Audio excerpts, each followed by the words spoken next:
નમસ્કાર મિત્રો, 24 બ્રેકિંગમાં આપનું હાર્દિક સ્વાગત છે। આજે આપણે લખતર તાલુકાના કારેલા અને લીલાપુર ગામ વચ્ચે ઊભા છીએ। હવે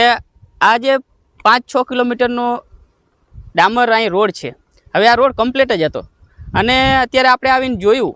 અને 2-3 આપણને ગામ લોકોના પણ ફોન આવ્યા હતા કે રોડ કમ્પ્લીટ હોવા છતાં જીસીબીથી રોડમાં પહેલાં ખાંચા પાડવામાં આવે છે અને પછી એના ઉપર રોડ બનાવવામાં આવી રહ્યો છે। હવે રોડ બનાવવામાં આવી રહ્યો છે, વાત સારી છે, પણ એક પ્રશ્ન એ હતો કે જો આ રોડ કમ્પ્લીટ હતો તો પછી આને તોડવાની શું જરૂર હતી,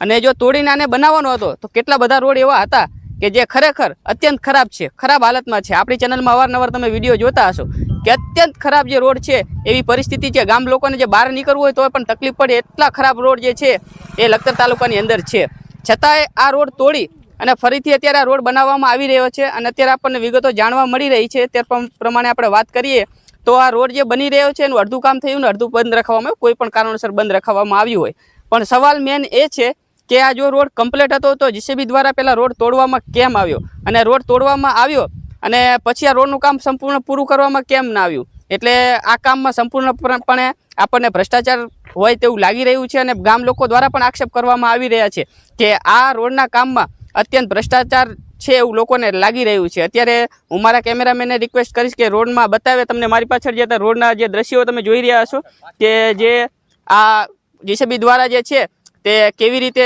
રોડના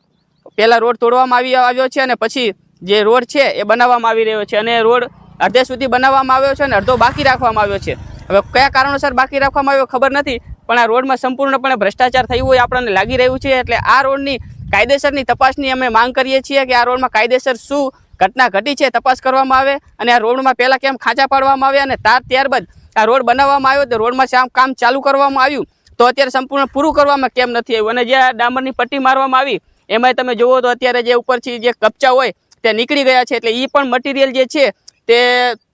નિમ્ન કક્ષાનું વાપરવામાં આવ્યું હોય તેવું લાગી રહ્યું છે। એટલે આ કામની ખરેખર તપાસ થવી જોઈએ, અને જો આમાં ભ્રષ્ટાચાર થયો હોય તો તે કોન્ટ્રાક્ટર અથવા તે જે આના અધિકારી હોય તેના ઉપર કાયદેસરની કાર્યવાહી થવી જોઈએ।